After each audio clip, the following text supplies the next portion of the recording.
back, everyone. This is Mr. Cat Eye. Now, today is January the 13th, 2019. I'm doing this video, a video that I didn't think I wanted to do, but I realize I must do it in order to just be, well, to be honest with what I've seen along the way, because I believe at this juncture, at this point in time, that it's relative to what's going on in our present, leading us into the future. Now, this review of the historic visit by Obama to the El Reno FCI in Oklahoma City back on July the 16th, 2015. Now, I was aware of this visit way back then. I think I even did a video. But this is one of those historical events that takes on a meaning in the future. Now, I've stated a number of times in the past couple of years, off and on, depending on the event, that I realized on my own, based on their own code and their own events, that they project into the future 18 months or more. Well, 3 years, or, would not be, in my estimation, anything out of the question that I shouldn't consider. In fact, I should consider it, and I did. Because by doing so, I discovered the following. When looking at this image of Obama visiting Cell 123, I have to think about many other things, that they knew he was coming, they had to coordinate with him. He basically, or his people, would have told their people what he, wanted to see. He wanted to meet with some prisoners, which he did. And I'm curious whether any of those prisoners were key in some way that perhaps we're not aware of. But he did meet with a group of prisoners, had a long meeting with them. This was about prison reform, things of this nature, but it was much, much more. Now, because it was Obama, I also have to consider the time frame. This was July 16th, 2015. Now, the simple code, for those of you that might want to get ahead of me, let me just get this straight. The code is not so much in the date, although it is part of something needed to be known. The code resides in FCI El Reno, Oklahoma. The date, July, of course, is 7. 16 is a 7. 7 and 7 is 14, which becomes a 5. 5 added to what you see on the right-hand side, which is 8, would be 13. Now, 13 is a significant number. I've been covering it here recently because, as I've stated, 13 is long associated with the United States of America. 13 colonies, 13 flags, 13 stripes, 13 arrows, all kinds of 13s that are on the dollar and that are associated with the founding of this nation we call the United States of America. 13. Now, because it produces 13, of course, because I knew I needed to look much deeper than what I would have seen on the surface, because this 1, 2, 3, visiting this room, I got to thinking, there has to be something in this that way back when, because you see, way back then in 2015, I know I covered this report, but I was heavy into Jade Helm, as many others were. So Jade Helm is a component within the time frame that this visit was conducted by Obama.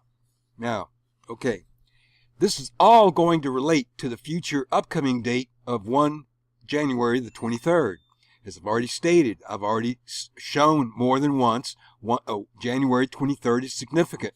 My most recent mention of it was that January the 20th, when we have the blood moon, the 20th through the 23rd is officially 3 days. 3 days is a construct of the 3, which you should always then refer to 3, 6, or 9, the Tesla signs. Now, that's how I think these days, because I have to incorporate so many things that when something catches my eye, I pursue it. And that's what I've done. Because 123, Cell 123, was shown to Obama. Now, of course, it was emptied, cleaned out. He wanted to see what the interior was. But, let's get real. Was this really about prison reform? Or was he there to meet with someone, to communicate something, or to get something from someone who's in prison? Now, that's just something to consider, because you have to.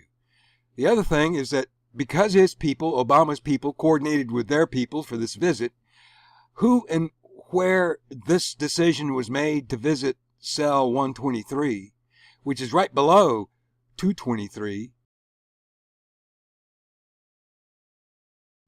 But the fact that it's 123 is key.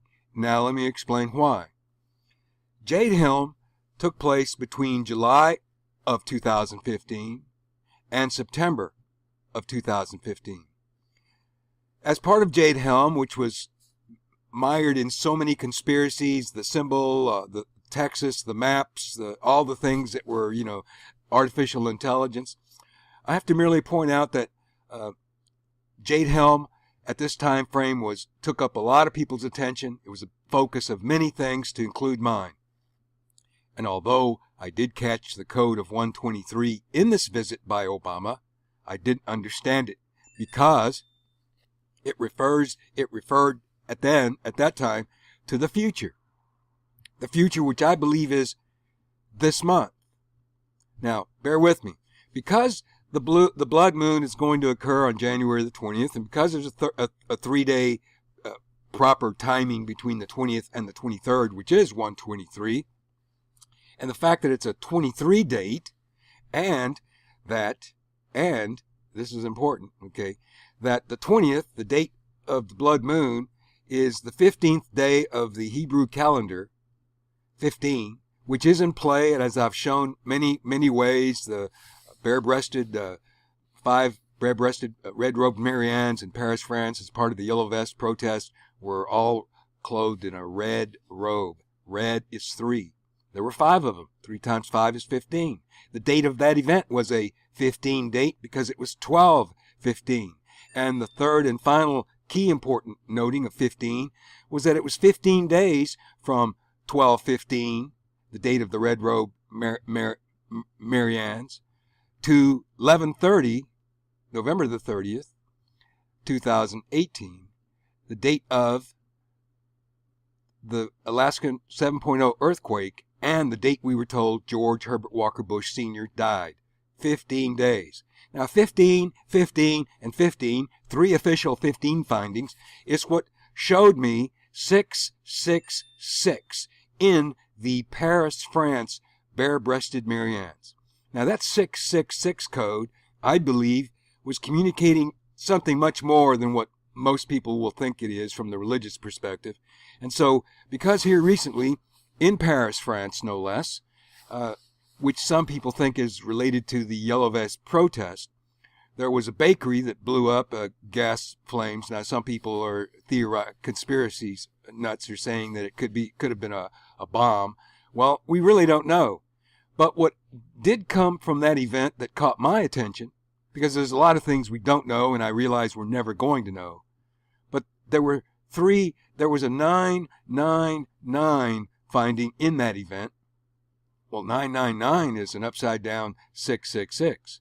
And I would remind you, for those of you who may not recall all of the 123 findings that I've made here at the end of the year coming into the new year, the last one had to do with, well, if you recall, when I did the Red Robe Mariannes, when Trump visited National Arlington Cemetery, which was 12/15, a 15 date. That's the date that I associated the Knights Templars. Now, the Knights Templars are key to this because the Knights Templar finding for me was made in relationship to the Trump visit to Arlington National Cemetery, where he wore the red and white tie, and that was the first video that I did about Trump at Arlington National Cemetery. But the reason I referred it back to Paris, France, is because in Paris, France, the Arc de Triomphe, when positioned and viewed as a clock, with the 12 o'clock position being the obelisk, the red granite ancient Egyptian obelisk called Cleopatra's Needle, where King Louis and Marie Antoinette were guillotined. The 12 o'clock position is the red granite obelisk. The 9 o'clock position was the line that went to the ICC in Hague, where the Arch of Palmyra, the Arch of Baal, was going to be placed, but they canceled. And yet, when I studied the location and realized approximately where it would have been placed, it's what drew a line from that spot to, it comes in through the 9 o'clock position at the Arc de Triomphe. So 9 was shown. The 5 bare-breasted Mariannes, their basic code was 23 because of the way 2 were positioned to the left and 3 were positioned to the right. Now, they made other numbers, but 23 was their base construct number. They may have produced 15 because of the way they were dressed and so forth, but that's separate. Okay, now, because the Arc de Triomphe, when positioned as a clock with the obelisk being 12 o'clock, I realized that because I started looking as part of my study into that aspect of Paris, France, when I realized that between the 12 and the 1, within the 1 area that leads to 1, a finding of where Jacques de Molay was burned at the stake along with others, and the mark is historic because it's located surrounded by water. It was an island at one point, and in history it's where they used to execute the Jews. Now, the fact that Jacques de Molay was the last Knights Templar Grand Master, he was the 23rd and last Grand Master of the Knights Templar, 23. So, because I found the finding between 12 and 1, and the only finding at the Jacques de Molay alignment was 23, based on the code in Jacques de Molay, knowing that he was the 23rd and final Grand Master, I deduced 123. To me, that was a valid finding because it related to what was going on, and which I still claim is valid because it subsequently related back to Trump at the National Arlington Cemetery. Now, I'm talking matter-of-factly because I've just done entirely too many videos to start showing all of it like these people who are begging for money and who want to put on some entertainment for you. Well, I'm not entertaining you. I'm trying to inform you, and there's a big difference. But okay, 123 was found as a result of the Arc de Triomphe aligning to the spot where Jacques de Molay was burned at the stake along with others, being the 23rd last and final Grand Master of the Knights Templar. The finding was 23. 123. Now, let me move on with this. Jade Helm was key and very important for many months. Besides the 8i, Jade Helm could be an entire book with many chapters, thick chapters on all the things that went on. But it was a time frame. Now, I'm going to mention these things matter-of-factly because I did reports on them, so you can go look them up, okay? At the end of Jade Helm, which was September, by the way, we were told, well, I found through research, that they did an after-action study where they viewed the entire exercise. They looked at what worked, what didn't work, what could be improved, what technology, what funding. They do a broad spectrum analysis of things in an after event type of study. Now, I mention that because that occurs with big training exercises that the government and military gets involved in.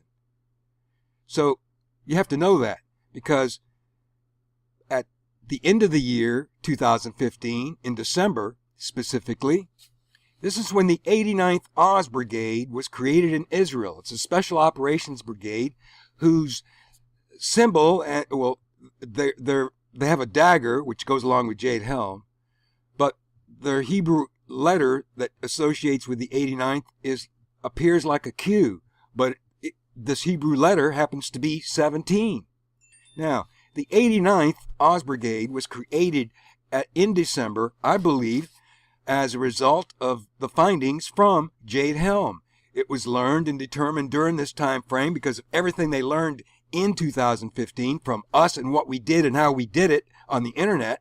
They learned how to begin diminishing our ability to communicate with each other, and how to start identifying areas that they could vaguely claim as hate speech, things that are today running rampant on the internet with Twitter and even Facebook and Patreon, everyone bringing politics into acting against people who they don't like or want to influence.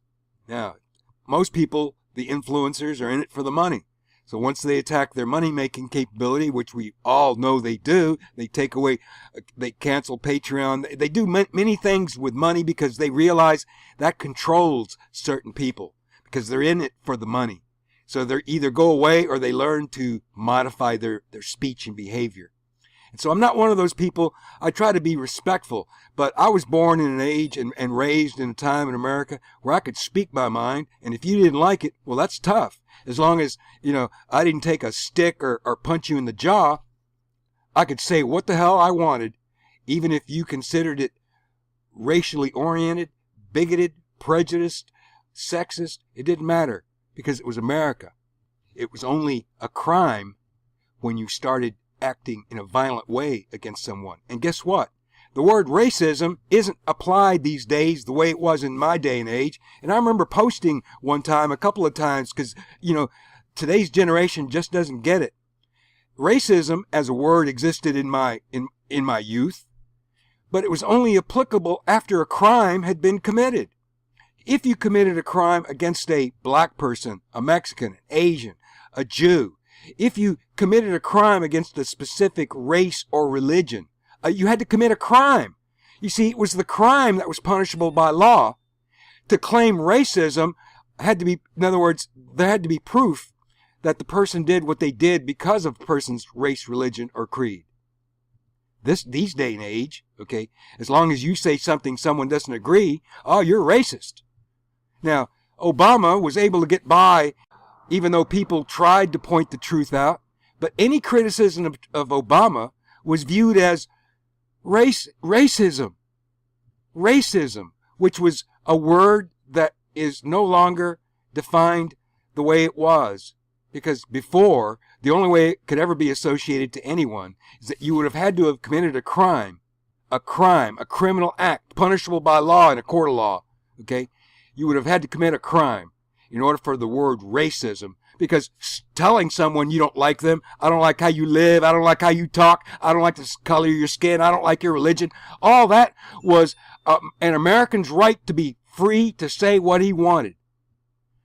But in December of 2015, they made plans to change all that because they studied us long enough and knew how we were communicating effectively to prevent things from happening.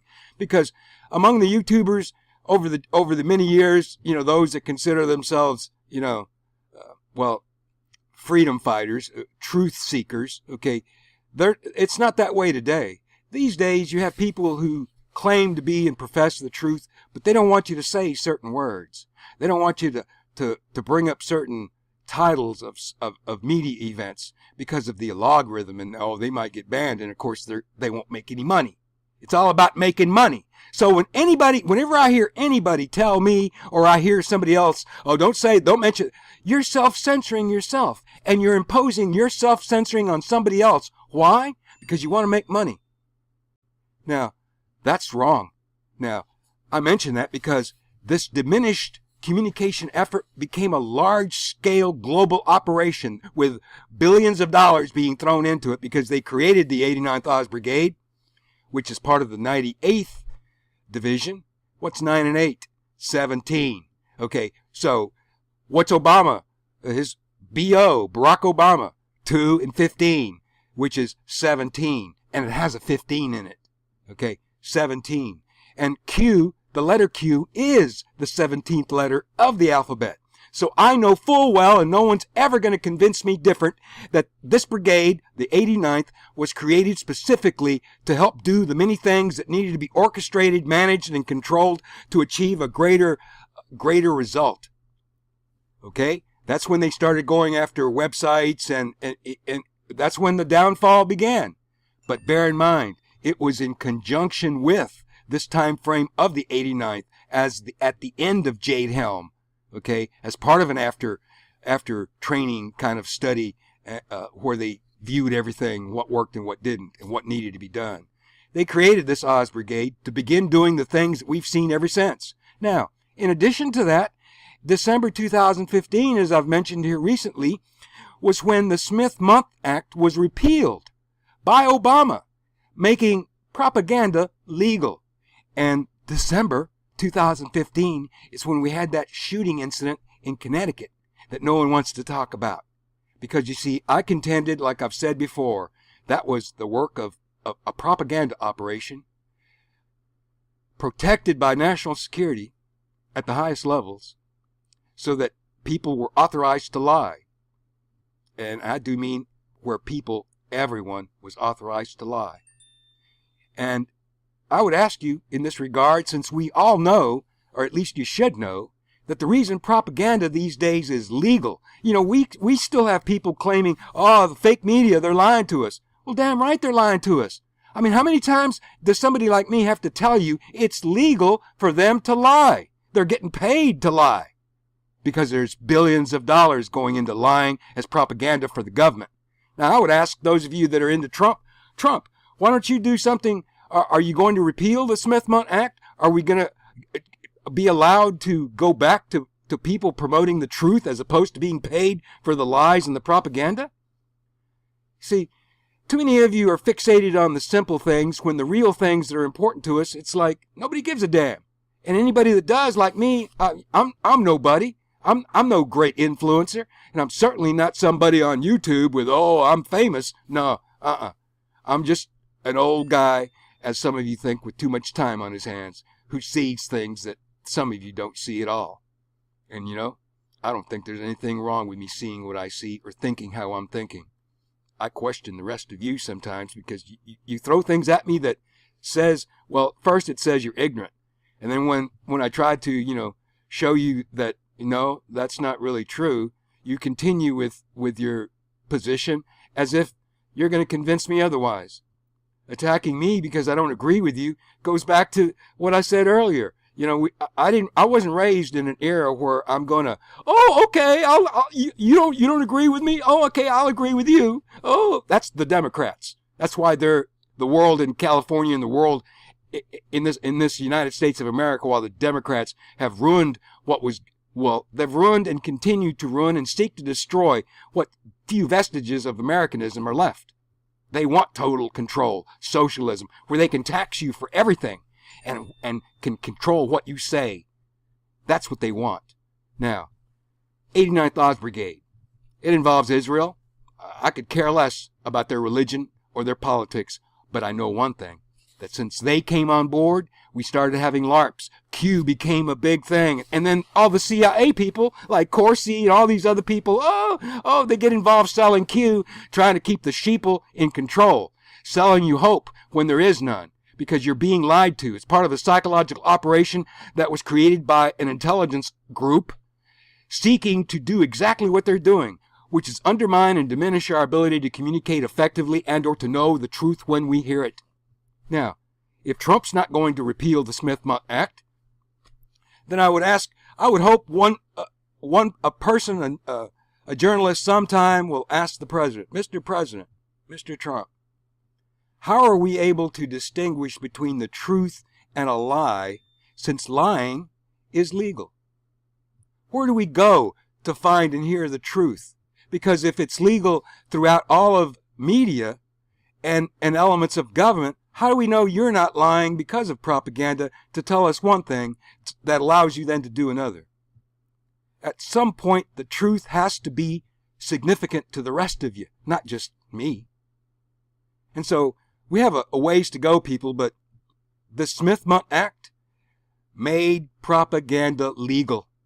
And so in December, as part of the Connecticut event, it was, I'm sure, it rolled out. And who did they use? All the same people who everyone recognizes that belong to a certain group.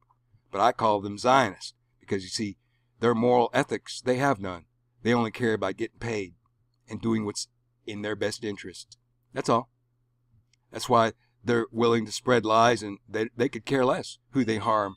They're working for their own goals. And here recently, there's been legislation been thrown out there to make it a crime to criticize Israel. Now think about that. An American politician putting in legislation with supporters, no less, to make it a crime to criticize Israel. You want to start a program? Get rid of him. There are many people in government who need to be gone And if we can't do it legally, well, this is going to lead to some other conversation subject matters here, but let me move on, okay? These elements, Jade Helm and the things that I mentioned, the Oz Brigade and all these things and the Smith-Mundt Act, all these things are part of this time frame when Obama visited Oklahoma City. July, Jade Helm. And because it communicated well into the future, let's look at what I think it communicates. FCI, the initials for Federal Correctional Institute. FCI, F is 6, C is 3, I is 9. 6 and 3 is 9. 9 and 9 is 18, which becomes a 9. El Reno, L, E-L. E is 5, L is 12. Well, there's 17, which ultimately becomes an 8. Next to it is 18 and 5, okay, which is 23. Next to it is 14 and 15. 14 becomes a 5, 15 becomes a 6, 5 and 6 is 11. 23 and 11 are highlighted because they're key, very important numbers. And I segment them, isolate them for that reason alone. OK. O is 15, K is 11. 15 becomes a 6, 11 becomes a 2, 6 plus 2 is 8. Now what have I produced here? On the right side, because once again the 9 is very important, so I segment it. I leave it alone. Then I deal and look at the rest of the math. What's the rest of the math produce? It produces an 8 and a 7, which is a 15. And a 15 and an 8 is 23. So it creates in total 23.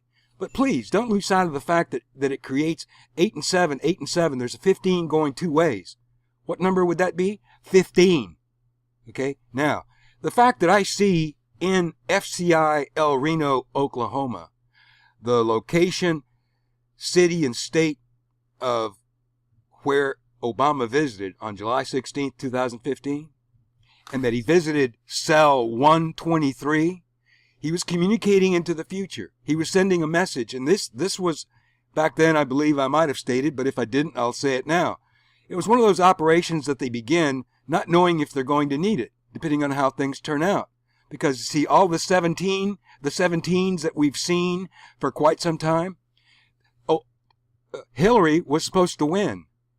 Trump was expected to lose. In 17, okay, Hillary would have begun all the roundup of all the deplorables, me and you and other people like us. We would have been in timing much to like what was going on in China, where they're cracking down on Christians and doing all the things that they're wanting to do in California, okay? But because Trump won and Hillary lost, big changes, and that once again, Super Bowl 51, the magic coin toss with George Herbert Walker Bush and Barbara Bush, where they communicated in code because of the clothing that Barbara was wearing, the colors, okay? Red and blue. Red is 3, blue is 4. The score was 34-28, okay? And the hand gestures that Bush made as part of the magic coin toss communicated 23 plus 5, which is 28. So before the game ever began, the code that I pursue showed the ending score to Super Bowl 51 before the game ever began. Now, because Lady Gaga was involved, she's 5'1", she did the 51 halftime Super Bowl. There are many things, that I've tried to cover to show you along the way. But this historical event from July of 2015 relates in the way that it does. And now that I have shown you the code and discussed these things, let me conclude by saying the following. 1, 2, 3 at the bottom. Okay? Now, 1, Planet X, Nibiru, Dark Star, whatever you want to call it. X is just my mental note. Let's call, for the sake of discussion, Planet X. Let's say it is here, and that it's getting ready to that it's been making a significant changes to our Earth, our weather, volcanoes, earthquakes, all kinds of things, calamities that are only going to increase, more so as it comes closer. Pole shift. This was discussed many years ago. I did the same thing. Of course, when you talk about things years in advance, I realized here in the last couple of years that all of my findings, most people don't understand them until sometime later, which is my fault because it just means I'm ahead. I'm ahead of things in a way that doesn't really work for some of you because you're always wanting things right now.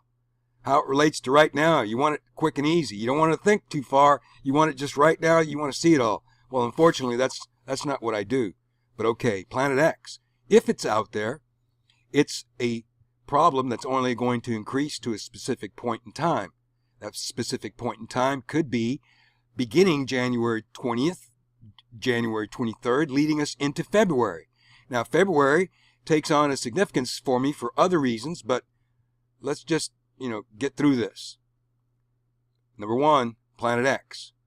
Planet X could do things to Yellowstone, our own volcano, and many other things involving New Madrid, all kinds of things. But okay, all that aside, second item, first strike. Most people don't even think or don't know what a first strike strategy would be. But in the old days, if you got into national strategy, you would realize that our government conducted a national strategy, convened a big thing at some point in the late 50s. Matter of fact, the Air Force was involved heavily going into elements of what they thought a first strike would be coming from Russia and China. Such a first strike back then was considered because of the technology, the missiles, and the things that were heavily in use during the late 50s, early 60s, which has, of course, this national strategy has changed as weapon systems and nation states have acquired new technology. But back then, a first strike would have knocked out the majority of our B-52 bombers, not only the ones in the air, but the ones on the ground and in hangars. It would have been a goal to identify them and mark them all for a first strike attack. Secondly, the first strike attack would also take out all of our Minuteman missiles necessary to respond against ICBMs. So by taking out the bombers, by taking out the Minuteman and our ability to respond to incoming ICBMs, 8 minutes from depending on, for instance, the submarines are primarily what they call city destroyers, because their missiles, they're meant to be offshore, closer proximity than an ICBM, fire a missile into a city to annihilate the population or other targets. So they don't need as much flight time as the ICBMs. And all of this activity at the North Pole with Russia, it's because even back as far as the 50s, it was understood that if the Soviet Union back then, which is now Russia, if they were to position key strategic weapons into the North Pole, it would come into America much quicker. So it would come over Canada, into America.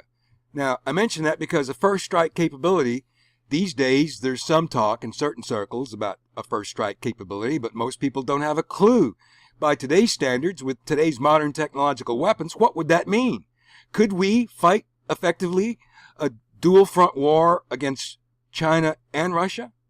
See, Russia adheres to a first strike policy. Putin is known for, when he was in the KGB, saying if a fight is inevitable, you strike first.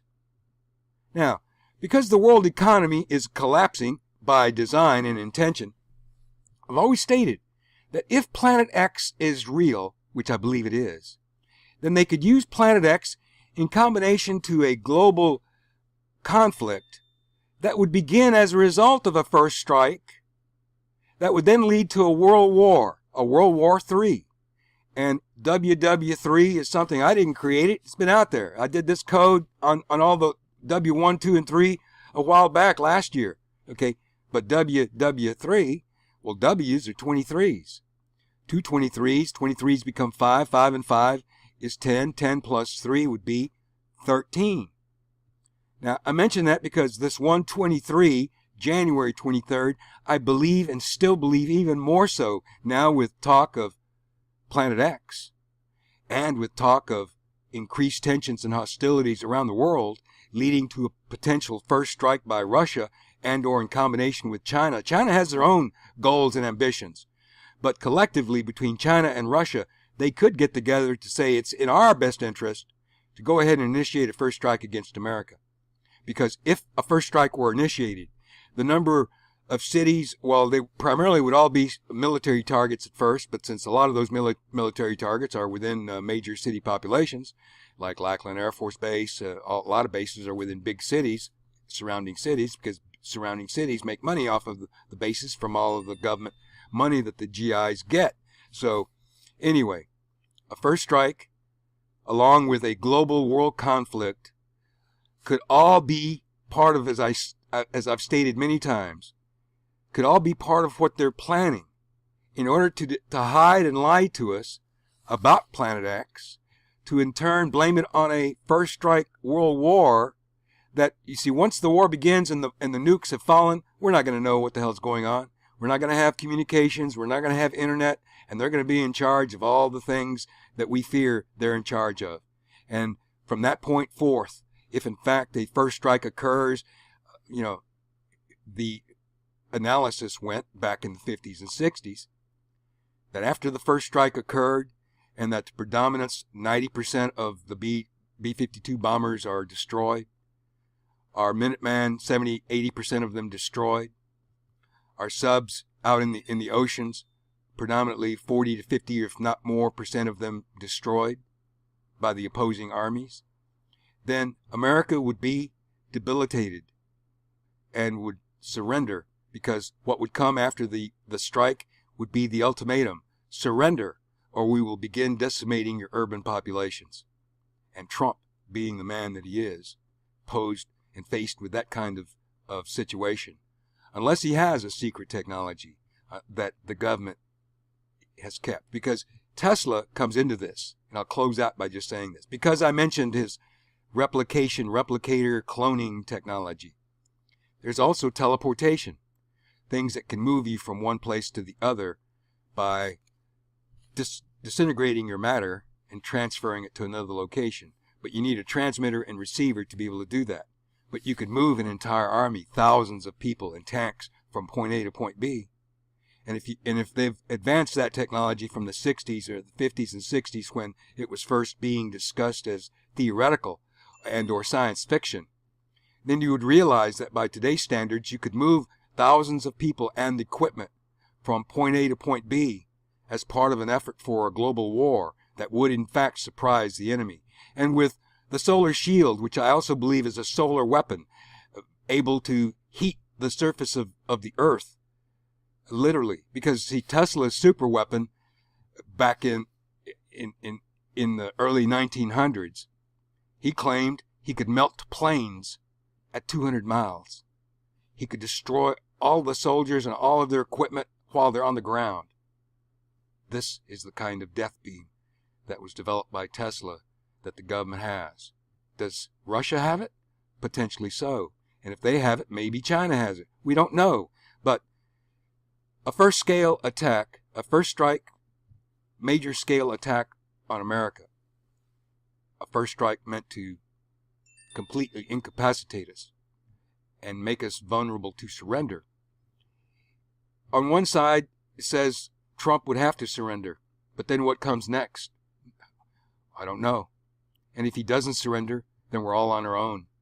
And so for those of you that haven't prepared for squat, your days are numbered, because you're not going to know who to trust.